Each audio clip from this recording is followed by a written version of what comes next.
All right. There. Can you hear that now? I can hear you. Okay, good, good. It's working now. I just want to make sure I'm doing this right. First time doing this. You notice I took my plaid shirt off. I thought that might be a little bit much for I forgot you were wearing that. for the video. I was thinking, having two people with plaid on is probably a little much for people trying to watch it. I had this conversation with an educator the other day. I wanted to bring it to your attention because just a little rant. Sorry, I'll open up that way. Rants are good. Yeah, well, it's I was talking to a public school educator, and did you know that they're pretty much eliminating books from the public school system? Like actual books? Physical textbooks. Oh, really? Including literature books. And so this person's an English teacher in middle school in this area, and I was trying to think about the damage of removing books from education. Mm-hmm. So they don't have any textbooks. No textbooks. Everything they do, I guess, is online. Yeah. But even in an English course, they don't study any literature books in the course of the year. Yeah, my daughter is in college and is took several literature classes this last session. All of them were electronic books. So she, the availability of them, the university actually gives them the books, access to the books for free. Yeah. So it's, so there's no incentive to actually buy a physical book, but everything is online. And What do you, so I have opinions about this. What do you think of I can't see a whole lot of benefit, but what are the cost maybe? Because books used to be really expensive. Textbooks, it was ridiculous, the textbook market. But and this is not what we're going to talk about today. But what's the danger? What do you see as the dangers of eliminating books, physical books from education? I think there's just the physiological impact of reading on a device without having it actually in your hand. Yeah. Like, I think there is a difference. I mean, There's I don't know actually the studies, but I'm sure there are studies about, the lights and all those things, how it impacts the brain. I've heard of things, I don't want to. We don't want to get too far. I'm sorry. I'm a king of rabbit trails, but not too far down this. We're going to talk about dating today. Actually, we talked last week, and we said we were going to address having children, but we're going to talk about dating. I spoke with a few young adults, and they said that would be a great topic. So anyway, but there's actually studies about reflective vision, seeing an actual page versus backlit. Yeah. So it's the difference between a cinematic projected image and the way the brain experiences reflected light. So looking at a page or looking at a screen that has a projector projecting off of it into your eyes versus backlit light being shown through an LED display or something like that. And the brain treats the two very differently. Yeah. Which is really interesting because I always wondered why it's a different experience going to a movie at a theater versus at home. Not just the sound and everything. It's the way it's delivered to your brain. Yeah. So that's one thing. But I think just the ability to easily edit 1984. If you haven't read the book 1984, go get the physical copy. Read 1984, George Orwell. 1984. The ability to edit history, edit the present. Whoever controls. We talked about this actually last time. But to be able to do that online is so easy compared to giving you information in a different form or edited in a book. If you own a book with information in it, that information is safe in your possession and it doesn't change. Yeah. But being able to change and again, the conspiracy theory. Sorry, we'll get away from that, but we'll talk about dating. Yeah. But I was talking to some young people, and last week we talked about marriage in particular, and I thought, well, obviously marriage doesn't come without getting to know someone and that courtship process. When you think about dating in a biblical concept, what do you is it a biblical construct? Is dating and maybe even we probably need to kind of clarify what we mean by dating, because I think it means a lot of things to a lot of people, but in the context of choosing a marriage partner, yeah. How do you see that playing out in the Bible? How does the Bible address dating? Yeah, you don't see dating in the Bible at all. So that's how it addresses it. You just simply don't see it. You actually, I mean, more consistently, you see kind of almost arranged marriages. Sometimes, there's this relationship between, if a husband passes or something. You see that with Ruth and Boaz. You see. So Ruth and Boaz, that's a kind of a miniature, short-term dating relationship. Yeah, there was a requirement, on Boaz that he was responsible to redeem. But as he says, there's someone before me. So there was actually a kind of a line of succession, right, between the relatives. But there was a requirement, so it wasn't dating as in getting to know. It was really livelihood for the woman, because the ability of a woman to provide for herself in that culture was very much limited. And so for her to have a husband was really almost a survival mechanism. And so the dating, I mean, when I say, it had kind of a short-term dating, she came into his life. She moved from another place. Her mother-in-law was from that area and brought her back as the foreign daughter-in-law of a now deceased husband. Yeah. Right. And so she comes in, and Boaz sees her and says, "Wow, who's that?" Right.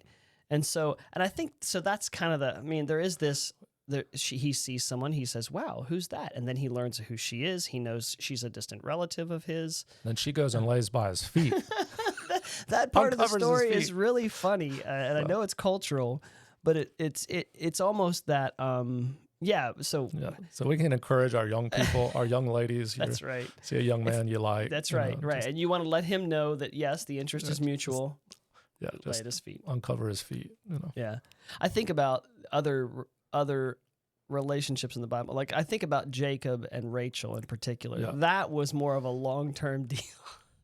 And not necessarily dating in the way that we would know it, but proving himself and his commitment to Rachel to his very persistent father-in-law, right? By working for 7 years, not getting Rachel, getting her sister instead. Yeah, he really dated Leah. What was that dating relationship like? Know. Yeah. You roll over the next morning and, whoa, what happened? What happened? If you guys don't know these stories, they're worth looking up. But in Genesis, yeah. But and so that is a really interesting point, that there's not any biblical model, if you will, for dating. I don't think there's any correlation, or clear between our modern concept of dating, which, like, if we were going to define that, I think we might define it differently than our culture would define it. But I mean, I remember, I grew up in public school. I remember, you had the 6th grade fall dance or the Christmas dance or whatever, and so you were, quote, dating, asking a girl out to go to the dance. Right. And, like, she was kind of your steady girlfriend, and would say, hey, that was dating. Yeah. But in 6th grade, dating is pointless. Going steady, we called it, or we're going out. Weren't really going anywhere. Right. We were just interested in each other. Yeah. That's funny. I think about, and I wonder how, because my expectations of my children and how they, I have 4, the youngest is 14, the oldest is 21, and how they think about dating is very different than because I feel like I wasn't really restricted or taught necessarily to date differently than the world, than everybody else around me dated. Yeah. Other than there were some standards, biblical standards that were expected. But I think it's a little different for the way I've raised my kids. Do you see the same? I don't know how dating was when you were young. It was probably the same as me. It was some moral, your parents said, hey, don't do this, don't do that, don't do this. But in terms of, like, having a girlfriend in 6th, 7th, and 8th grade, sure, my parents, it wasn't a big deal to them. They didn't think much about it. And Are you encouraging your kids as their 6th, 7th, and 8th grade age to have girlfriends, boyfriends? Right. I'm sure they would tell you that would be the case.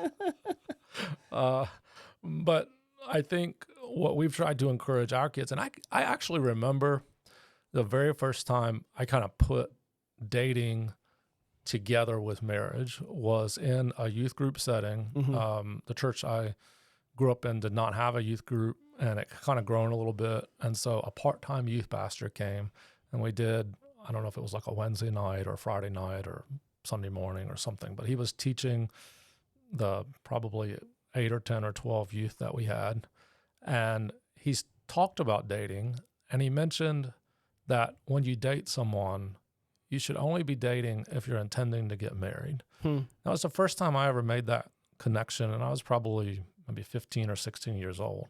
That, okay, this is the purpose of me actually getting to know someone, is because at some point I ought to be interested in marrying them. Yeah. Which then leads me to my own children, is that if you're not ready to marry, there's not really a point to be involved in a relationship with someone else. Yeah. And I think there's certain things that we should identify as, well, for young people, certain things they should identify within themselves that say, yes, okay, I think I'm now ready to be married, and to look for someone else who's ready to be married. Yeah, and I would agree, in my young, I guess my teenage years, the dating for me was, hey, I'm going to go explore and see, she's attractive. I think I'll spend some time with her, and so I don't. If you would have said to the 14-year-old version of me, hey, do you really think that's someone you want to marry? I'd have said, why are you even asking me that? I mean, I guess, sure, or maybe not. I don't know, but it wasn't top of mind when I was thinking about spending time with someone of the opposite sex. And so, but that's very different than the way that I've taught my children. Yeah. And one of the reasons why, and this is something that you would have experience in, is because you see the people that just kind of nonchalantly rolled into relationships because, oh, wow, she's attractive and we have some common interests. And then all of a sudden you're attached, and you're like, oh, I guess the next step, a couple years later, it's the high school girl and the high school guy that, that date, or college or whatever. And then you're thinking, oh, well, I guess we'll get married. And then you realize, well, I don't really think that I thought that through very well. Mm-hmm. These people sometimes. And then they find themselves in a marriage, and they really don't, they didn't really think it through. I'm sure you've had to counsel couples like that. Yeah. I mean, you see couples that probably should have never made that leap in marriage for various reasons. Maybe it's compatibility issue. Maybe it is that one was ready and one wasn't ready. Maybe it's an immaturity issue. Yeah. And so, but now that you're married, you can't necessarily cry over spilt milk. Yeah. You've got to figure out, what are the skills that we need to develop to make this work. And I was with a missionary couple one time that was an arranged marriage, and Interesting. It was interesting because they genuinely showed love for one another. It wasn't just like it was a contractual relationship and we're put together by our parents. And they talked about that, how they learned to love one another. Yeah. It wasn't based upon this feeling that they had, oh, you make me feel happy. It was, oh, our parents put us together. This is a commitment that we're making. We're going to see it through. And they actually were very tender toward one another, which was really beautiful. Well, the whole learning to love one another, that's all of us, though. You think about it and you think, so dating doesn't start with love. It starts with some kind of attraction. And so learning to love one another, I think it's just a matter of whether it's you were placed together because your parents love you and know you very well, and their parents love them and know them very well. And I'm not saying we should arrange marriages. We've talked about it before. It's just, in conversations, you're thinking, wow, that's kind of as a parent, you think, wow, that's kind of a neat concept. Families that know each other and they know the strengths of their children and how, So what I think is, ideally, it would be understanding that there's more to marriage and more to dating than just, oh, I find them attractive, I want to go spend some time with them. It's compatibility issues too. And that's what I was saying before, is people sometimes just run headlong into dating relationships, not realizing it's going to end in marriage. And they didn't think about compatibility. Yeah. They didn't think, do we come from backgrounds that are going to cause some real problems if we stay together long term? Yeah. Concerns or issues that I haven't dealt with personally that now I'm bringing into a marriage, and am trying to work through while I'm trying to be in relationship with this person.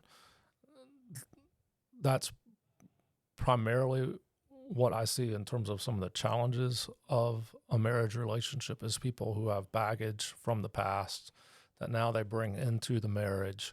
Now they're trying to work out a relationship with someone else, sometimes understanding that they have baggage from the past, sometimes oblivious to the baggage of the past. Yeah. And sometimes, particularly if you've got two people who are both working on things and then they're kind of at one another.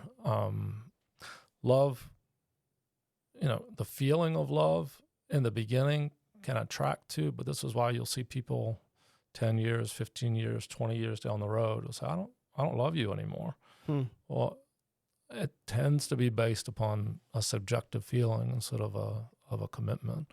Yeah. And if young couples or young people, even before they're a couple, can understand my long-term relationship with someone can't be based upon how I feel. That will come and go, but it needs to be based on my commitment to something greater than myself. And the biblical pattern of marriage and what is articulated in the scriptures really is the most beautiful, the most healthy manner of two people coming together. And that's, I know I'm a pastor, but looking at culture, it really is the ideal of self-sacrifice love for one another. That is the ideal, and where both people have the highest level of satisfaction. So if there's, and I'm trying to, so I think in the New Testament, I don't see any models of what dating would look like or pre-marriage. No. I see obviously what a husband should be, what a wife should be, the way they should commit themselves to each other, the things that they should do, the ways they should love each other. That's articulated in Scripture in the New Testament. But in the Old Testament, we see stories of how people met or were drawn to each other and how they got together. But so what do we do with our young people, as far as teaching them or telling them how to approach even the thought of, okay, now I'm of age, I'm old enough that I'm thinking about marriage, or I'm at least very attracted to the opposite sex. What do we do next? What is the next step in understanding if that person over there or that person over there is potentially someone that I should think that I don't know, that I would even approach and want to date? Or what should that look like in your eyes? I mean, obviously this is our opinion, but yeah. Well, I do think we can go back to what was biblical culture. We may not see it explicitly in Scripture, but we do know what the culture generally was. Number one, Jesus' first miracle was at a wedding. Mm-hmm. I think that's significant. He affirmed a commitment between a man and a wife by his very first miracle being in Cana of Galilee, which was the water into wine. The pattern, the biblical pattern of what would have been very consistent, and which is really opposed to our pattern today. In the West, we value independence. We value our kids. Okay, now you're 18. You're making your own decisions. Go make your own decisions. I'm not going to interfere with your decisions. It's very arbitrary, isn't it? The age 18. 18. Who decided that? I have no idea. I'd like to find out who decided 18 as an adult. We say the same thing to our sons as we do to our daughters. You go make your own decision, son. Daughter, you go make your own decision. We're here to support you. Mommy and daddy will always love you. Will always affirm you. Go be you. And I'm going to talk to you about sons and daughters and the difference in how we instruct those. Yeah. But that's just diametrically opposed to what would have been the biblical concept, and that the families of origin were involved. Mm-hmm. And there is this idea within our culture that if parents are involved in my dating relationships and my choices, that's awful. You're being suppressed. Your parents are keeping their thumb on you. But actually, that was helping to guard what could be the most loving, intimate, wonderful relationship, because parents were helping you to see things that you yourself didn't see. Mm-hmm. They were helping to guide you. Again, And I do think there is a sense, there can be a sense in some people of parents, oh, I want to control. But in the biblical sense, it wasn't control. It was, I want to guide you in order to help you have a godly lineage. Yeah. The Bible talks about, your sons and your daughters and beyond that being blessed into, godly generations. And that's where I think we're missing it in the West is parents have become so hands-off that you're kind of throwing your kids out there and they're just trying to figure all these things out. And what I think is happening at times is they feel like, oh, I need to be dating. And then they get their heart emotionally attached to someone. Mm-hmm. They give their first kiss to someone. They give their first handhold to someone. Some may go farther than that. And then they decide, oh, this isn't for me. This isn't working out. Now the one that God has intended for me to have, I've already given all my first to someone else because I felt like I had to be dating. I felt like I needed someone. I felt like that, I had to be pressed to have another relationship. And again, from my opinion, but I think it's biblical, is what the Lord says, seek me first in my kingdom, seek his righteousness. He will add all these things to you. So I think we put the cart before the horse sometimes. I need a relationship. So I'm going to go here and find it and go here and find it and try to find it here. Whereas God's saying, hey, I've got that. Seek me first. I'll bring to you the person that I have for you. He's a loving father. Yeah. I think, so I know I've had this conversation with other people about their teenage children, and I said to someone what I said to my son actually years ago, which was, there's not a person or two people on this earth that love you more than your mom and your dad. Yeah. Right. So we're at the top of that heap. People that care about you, that's me and her. Right. Yeah. And so we want what's good for you. And so we are not going to do anything to harm you. The Bible talks about that, even if a loving father, wants to give good things, our Father in heaven, wants to do even more for us. But, and so there's no one that cares more for your future than we do. And so that's why our input, I think you should value. Yeah. Right. And I don't do that. You don't say that lightly because you don't want to give bad advice to your children, but you do want them to know, hey, listen, I have some wisdom you don't have. I have experience you don't have. And so I'm not going to lead you astray. And we had to give some input to one of our children years ago. It was just kind of a silly little attraction. Someone was pursuing him, when he was a young teenager. And we just said, hey, that's something you need to back away from. Yeah.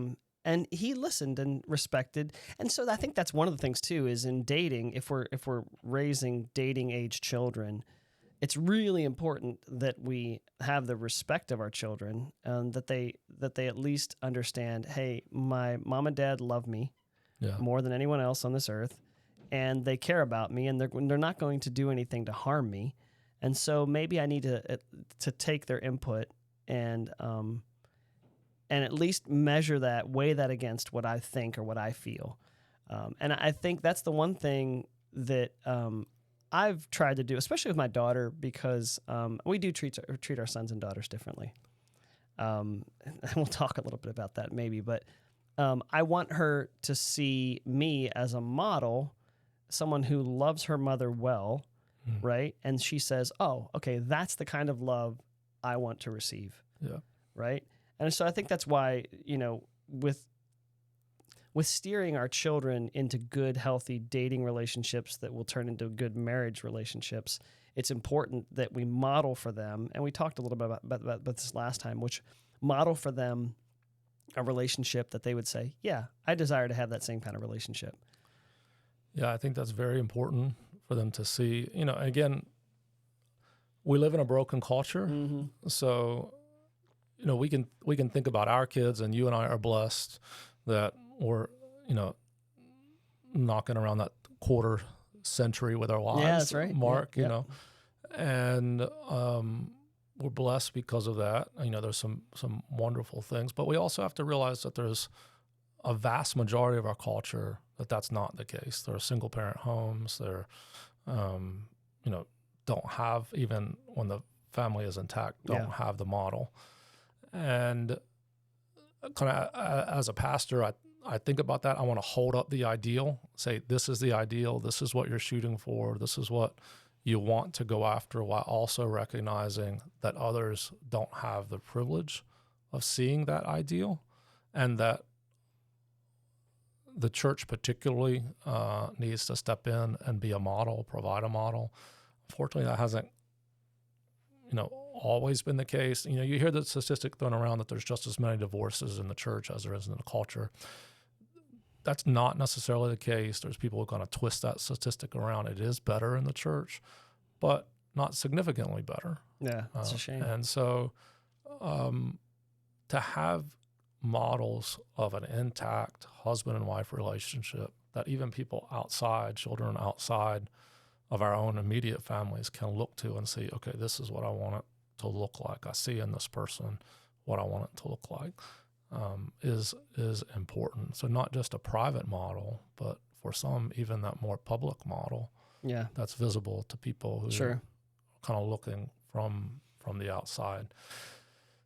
So I think that's important, just as we seek to kind of transform the culture around us, is to provide solid models of what it looks like for long-term husband-wife relationships. What do you think are, with your own, I mean, we can just speak maybe to our own kids, but young adults, what are key indicators when someone says, hey, I really am interested in, and I know we take a different approach to dating and what that means, but I think I'm interested in dating, let's say, a specific person. What do you think those key things that we would say, okay, at my young adult child, or even I don't know, at what age? I don't know if there's a specific, people are going to say, what age should I start dating? Or what age should I allow my children to date? And I think the answer is going to be what we kind of alluded to earlier, is that's arbitrary. It right? is. It's very arbitrary. Yeah. Oh, at 17, at 18, is my child an adult at 18? Well, here's the thing. The law recognizes him as an adult. The rule of law that we live under recognizes him as an adult at 18. But I would hope he would start showing the characteristics of an adult man prior to 18. Yeah. And so I guess the age thing is a little bit arbitrary. But what things would you say are important that a person would demonstrate? Let's say your own children would demonstrate before you'd say, yeah, you're not even close, or yeah, I think you are, to that age where. I definitely think, I think maturity, and again, that's not necessarily age specific, but there is a maturity of how you see the world and how you see other people. Our culture presses towards a self-centeredness, serve me. That's immaturity. So, I mean, you see that in babies, a baby, feed me, hold me, play with me. It's all about me. Yeah. And it's fun when you're 1, 2, 3 years old, 5 years old even. My 8-year-old son, he always asks me, can I go with you, Daddy? Can I go to work with you? And while I would love to bring him, I know he'd be bored out of his gourd, right. for 7-8 hours while I'm studying or whatever. But, he likes to be with me, which I'm very thankful for. Yeah. But I kind of feel like, underlying that is because he thinks he thinks I may go by and get ice cream or something like that, that would benefit him. So you think there's selfish motives here? So, and I love it. I love that he asked, but there's got to be a growing out of that. And so I do think it's different for young men and young ladies. For young ladies, is there a culture of service in the home? The world would push back on that. Wait a second. For sure. Young men and young women, you're saying they're different? Yeah. And they should have different expectations, or it should be different. Yeah. I mean, I know the culture pushes back. For that. No, there is not a sense of, of everything being the same between men and women. Thankfully, thank God, there's beginning to be some pushback in athletics and other things about boys competing in girls' sports, because there's physical difference, there's emotional difference, there's mental difference. But, you know, I think when we look at our daughters, we want to see what does the Bible say a woman should be? Are we seeing that beginning to work out in them? Mm-hmm. Is there this culture of respect for others? You know, Paul says in Ephesians that wives should respect their husbands. Is there a culture of respect in the home, respecting your parents, respecting their authority, respecting leaders in the church, respecting leaders in your workplace? Do you see that coming out in your daughters? To me, when you see that, that begins to be a sign of, okay, you're ready to take on the mature roles of womanhood and what that's going to entail. For a young man, you know, are you taking leadership of your own life? Are you disciplining yourself for godliness? What disciplines are you building in your life that show that you're ready to raise a family, to lead a home? A lot of people would say that's too heavy a weight to put on someone. I just want to date. You know, I just want to date. You know, you're saying that I need to be ready to raise a family. My goodness. I just want to go out with someone and enjoy time with them. And I think, and I didn't mean to cut you off there, but No. I think some of the answer there could be, and I think it's really healthy, is there's no reason why you can't be getting to know someone better and maybe qualifying or disqualifying them as someone that's even compatible with you in a group setting, right? In group settings, it's less threatening as far as misunderstandings and even this exclusivity was one of the words that when we talked to our children about dating and what that would look like in their life later on, we kind of took them away for that weekend. But exclusivity was a word that was that we used again and again. And it was, you know, you can avoid that and even the pitfalls of exclusive dating in a group setting, you know, whether it's at your church or families getting together that know each other well. And so not to push back on you too hard against the standards of marriage, being ready for marriage, but there definitely is that, you know, being ready for marriage. I'm right on track with you. I think group settings... No, you're supposed to disagree. No, I think group settings are ideal in those beginning stages. That doesn't always happen. You know, sometimes there is a couple who meets one another who just have this sense and it moves forward apart from a group setting. But I think a group setting is an ideal place to begin to develop and see what you appreciate about a young man or a young lady. But to me, if I'm looking at my son and thinking, hey, are you ready to think about looking for a spouse? Mm-hmm. I'm looking for a sense. Do you have a direction in life? Yeah. You know, I don't expect you to have a bunch in the bank. I don't expect you to have, you know, your job yet or whatever. I do make your bed in the morning. Yeah. Sorry, that's my pet peeve. I do expect you to have, okay, I've got a direction and order to provide. And again, I think for young ladies, I think seeing those ideals of maturity and respect growing, that kind of exude biblical ideals of what you want to see in a husband and in a wife. The challenge with our culture and the way people date is that it's so easy to give your heart away to someone at 15, 16, 17, 18 years old. And now when they decide you're not the one, now you have a wounded heart. And that's got to heal, and that's got to take time to heal. And to encourage, just date somebody until you find out who you like. Right. And back to the group setting, I think the other thing is, if I'm in a group setting and I see a young lady who I like, I can then go back and talk to my parents before I make a move to try to get to know that person better. Hey, mom and dad, what do you think? Mm-hmm. You know, I've not already given my heart, but now I'm seeking wisdom. A lot of people would think that that's kind of silly that young people would approach their parents for advice. And I would say it's a shame that we don't have more of it. I would think we should. And so But yeah, again, there's not always that resource. People don't have healthy relationships with their parents or both parents, or even see a healthy relationship modeled at home. And so it's interesting. One of the things that happened with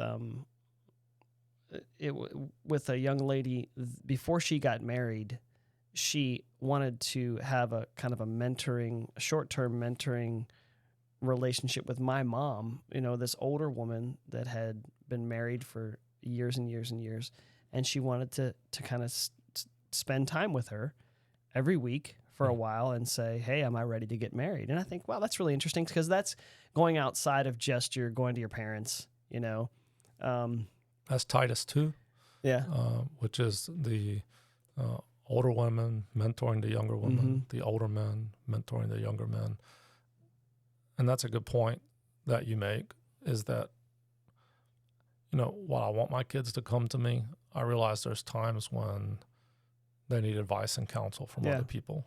So they usually get it from their peers. It's not always good advice, but I know, like, he wouldn't mind me sharing, but my oldest son, when your dad is your pastor too, yeah, it's tough. it can be kind of challenging. Yeah, for sure. And so, I was perfectly fine with him finding other men to mentor him or to help.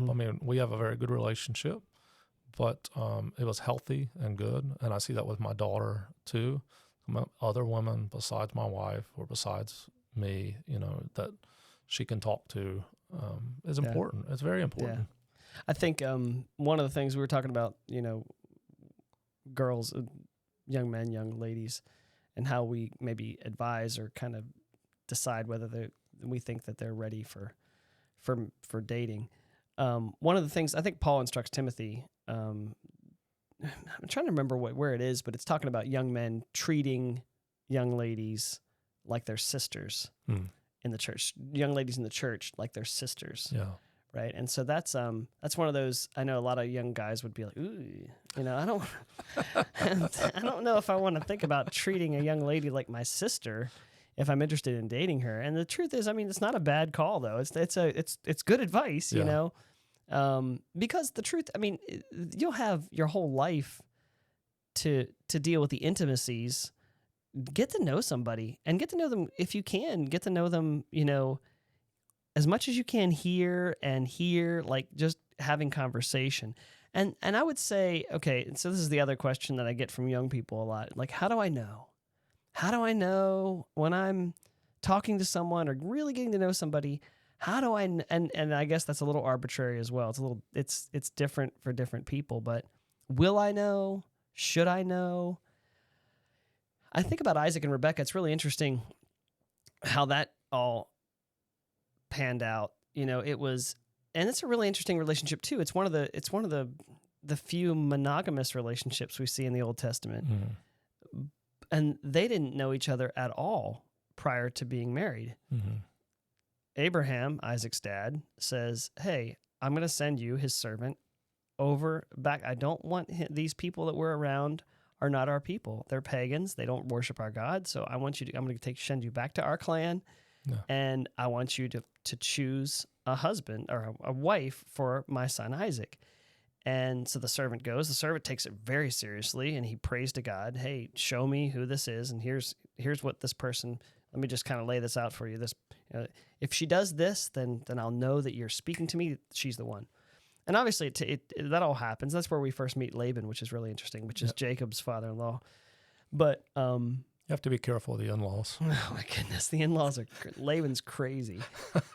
So, but Rebecca shows herself to be this really kind and thoughtful and generous and giving young lady, and he brings her back to Isaac. And you think, what was Isaac thinking? Oh man, I got this. How am I supposed to love a woman I've never met before?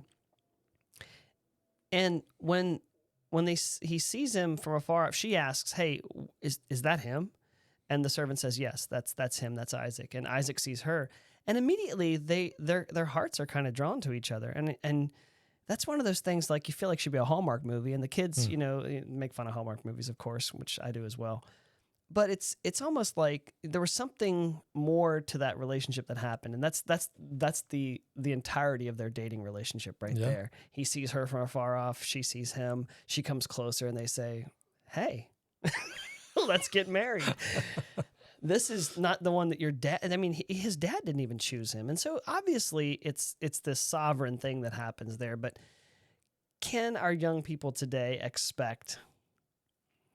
I mean, maybe if my daughter sends me or I go off to find him my son's a bride, maybe they could expect that. But should they expect that kind of almost immediate confirmation or something that it wasn't just physical attraction, it was, their hearts were woven together? Like, what should, in your opinion, what should young people expect, or how will they know if I start to Yeah. date someone or show interest in someone and we start to get to know each other? Will there be a time where I'm going to say, "Oh, yes, this person is the one that God intended for me," if you believe that there's one? Do you believe? I believe that Brandy is the one God intended for me. Yeah. I believe God is sovereign, and I believe he doesn't make mistakes. But there's this strange, it gets a little weird and wacky when you try to think, okay, wait a second. So what happens if the person that I chose is not the one, if I accidentally chose the wrong one? Yeah. And there becomes this weird kind of, then what would have happened to Brandy if I had chosen the wrong one or been rebellious? Or, Yeah. Obviously God knew that. And so his Yeah. sovereignty overrides, sees any flaw in my judgment or whatever. He saw that all ahead of time. But yeah. And we've talked about this. So for Brandy and me, it was really obvious when it finally. It's funny because we talk to people about our dating relationship, and the young adults that we deal with that we have Bible study with on Sunday nights. We talked about this with them, and they were fascinated by it because Brandy and I met when she was a freshman at JMU, and I was visiting friends. Zero attraction. She nice girl, right? Nothing. Next year, nothing. I knew her for years because she was a roommate of my friends that I was visiting over there for years. Nothing until one day it was like I noticed her and she noticed me, and it was like something just happened, and it was strange. And all of a sudden we're talking about, wait, is it possible? And this was her senior year at JMU. And it became very obvious to us really quickly. But that was 3-4 years in the making, Yeah. So I don't want to sound kooky, and tinfoil hat, whatever. But I think God, I believe in the sovereignty of God. I believe God gives us free will within his sovereignty. Yeah. Again, I believe that's completely a mystery. We don't fully comprehend all that. I don't think we can theologically articulate it, in its most rudimentary level. But I do believe that God directs, and I believe for me, Nicole is the one. Like, she's the one that God brought to me. In Brandy's case, what I would say is in the beginning, and again, this is where I don't want to sound too kooky, but in God's grace, I think at times he puts a veil so that you're not recognizing that person, you're not seeing that person. There's kind of like, it's just sort of a veil between you because it's not the timing. It's not. So for somebody to think, oh, no one in my sphere right now, I feel like is the one for me. Well, it may not be the time, and there's a time when God sort of removes the veil, and then you're like, oh, this person's been under my nose the whole time, and now I'm, so with Nicole and I, it was different. I saw her, I sensed it right away. Took her a little bit. She wasn't. That sounds about I was right. more connected to the Lord at that time than her. I was here. I'm just kidding. You were hearing from God. An angel hovered above her. She didn't see the same thing. Yeah, it wasn't as spectacular for her as Okay.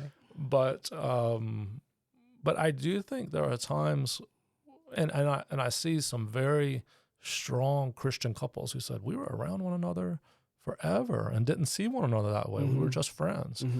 I think God actually, there's kind of a veil that he puts between us because it's not the season, it's not the time. And then he removes that, and it's like then it progresses in his plan and in his will. And so we can't cookie cutter it. And even with, parental involvement and other things, even that, some parents are controlling. And, you have to reckon with that as a young person. I get that, my parents being too controlling. Would your kids say that about you? Right? I would hope not, but maybe. But I would say this. I think one of the signs. And a lot of parents are too loose. They are, yes. Yes. And so you're always trying to find that balance. As a parent, I don't want to control my kids. Yeah. I genuinely do not want to control them. Do I have hopes and dreams that I hope they aspire to? That, do I have ideals that I want them to aspire to? Right. Yes. But I want them to do it in their way and the way that God's calling them. But I do think one of the ways that as a young person, that if your parents are believers and your parents are trying to guide you, I think God gives your parents peace. Yeah. And Agreed. I think if you go to your parents and say, and I think if there is, hey, we have a peace about this, that's a big sign to me. Yeah, no, that's a good one. Yeah, and I know not everybody can get that. Yeah. Either your parents aren't believers or there's not a good relationship there. But what I would say is if you're in the church, and even if you can't go to your parents, if you go to key people, for instance, you and your wife host, the young people's group on Sunday night, somebody who doesn't maybe have parents they could go to, maybe they come to you and Brandy and say, hey, I'm thinking about this. What do you guys sense? You're going to pick up on it some. And if that young person came and you guys were to say, we have a peace about this, that says a lot. Yeah. I'm not making the decision by my own and wondering, is this the one? Is this not the one? Is this me? I'm actually bringing wisdom into the fold. Yeah. And I think obviously, the guidance of your peers the same age as you, it can be decent. But I would say with a grain of salt, you might want to take some of that input. The one thing I want to talk about is the different kinds, the different ways in which, because I was actually thinking earlier when you talked about in school. So I was public school when I was younger, when public school wasn't horrendous, and an absolute waste of time and money. Sorry. I sat there with this public school teacher the other day, and she agreed with me, by the way. Her child is not in public school. She's a public school teacher, and her child's not there. So anyway, all that aside. But I remember when I was younger in public school, everyone always had a boyfriend or girlfriend or whatever. Same. And I actually think it's probably a little bit less common these days for that same type of thing to be happening. And one of the things is because I feel like people communicate more and more on devices, unfortunately. And so that's how, and they communicate in groups on devices and they communicate individually on devices, but they don't do as much, I don't think. And maybe I'm wrong. But hanging out and talking to each other and without a device in their hands. So one of the things I was going to say is that, as it's impossible to do any study on the statistics of dating and relationships without running across just the first thing you see is online dating. It's really interesting how, when I just wanted to pull some numbers, it said, this was an interesting one, that 56% of women who have had any experience in online dating say that they've been messaged or sent pictures that they were were offensive and just unwanted, right? 63% of men, especially men over the age of 50, I think, had been approached with things that were most likely scams. And I think, okay, online dating, as much as you hear people say, oh yeah, that's how we met each other. One of the things I'm a little concerned with that world, like if my kids were to say, hey, I'm going to try online dating, is that you're really reaching way outside your your geography and maybe even your values and also outside of anybody knowing this person. Like your family doesn't know them, your friends don't know them. No one knows this person typically when in the online world. Maybe they do because it would be maybe someone local. But what do you see as the pitfalls, or is it?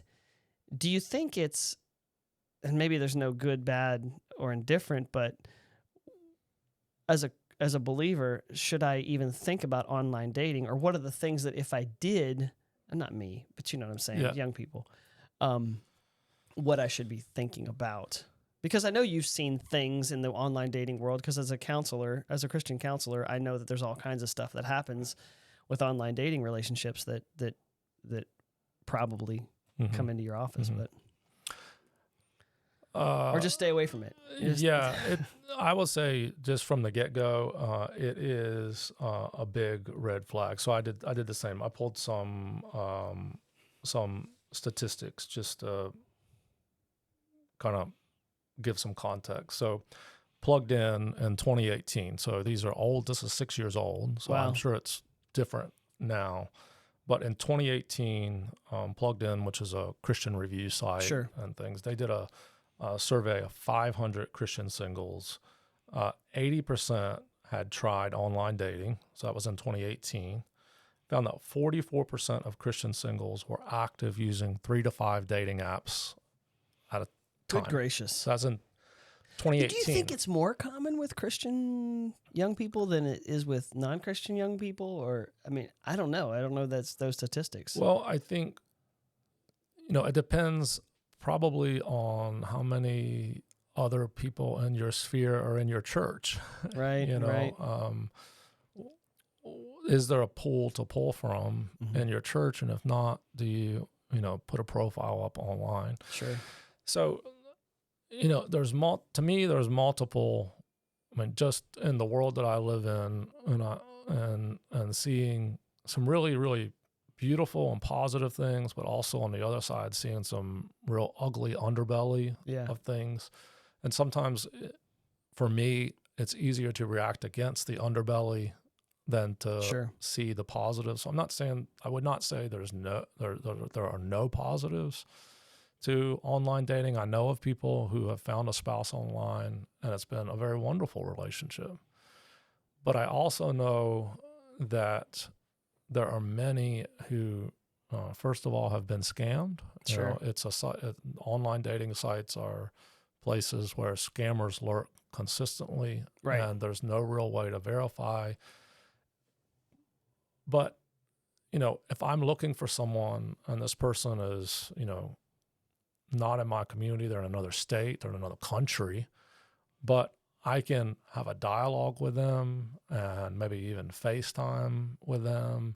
I'm still beginning to give my heart to that person, build a relationship with them. Even though it's virtual, I'm beginning to give my heart.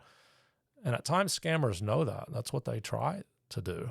Sure. Get you to give the heart and then begin to scam you out of certain things and learn things about you. And again, I've seen it happen, unfortunately, too many times, even within the church. So I'd be very, very cautious about online dating for a multiplicity of reasons. The other thing is that social media has brought this idealistic world. We see, kind of influencers and things that are, guy and girl kind of around the world snapping pictures on the side of a pool or in a tropic area or flying here or going there. And we begin to say, well, this is the ideal type of relationship, but it's all virtual and it's all fake, and you don't see any of the underlying emotions or challenges. You just see what one person wants you to see. You don't see anything else surrounding that. And that's the same way with online dating, is you're only seeing a face of someone that they want you to see, whether that's the literal picture. Yeah. I was going to say that. I've seen that.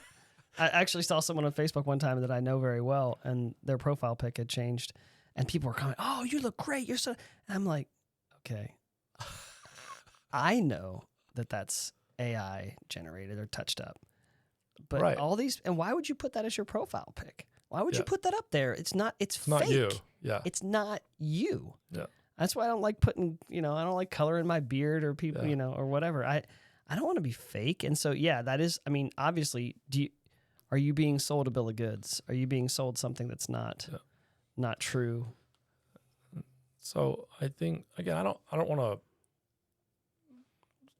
throw everything in the negative category, but I will say it's a lot of red flags with online dating apps, particularly with the things that you said, Yeah. Images being sent that are inappropriate, sometimes illegal. Right. And so then that shows you with a lot of the young men or whatever, maybe not young men, but are on that app, and you would have to weed through those. Yeah. Weed through all the people that are there just for some other nefarious purpose. But for our young men, weeding through things that their eyes shouldn't see in the first place, there can be, one hook, Yeah. and you're hooked on something that is going to destroy you ultimately if you let it. So I would be more cautious than I can't imagine ever encouraging a young man, hey, jump on a dating site and see if you can find someone, because there's no one here at church for you. Yeah.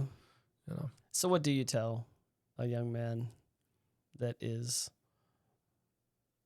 or a young lady? I mean, what do we tell our sons and daughters now as far as how to keep their eyes open? Or, I mean, I guess the one thing too is not to be too obsessed with it, right? Yeah. Because like you said, in God's time, it may not be my timing, but it's God's. And the other thing too that I was going to say is I wouldn't say don't be.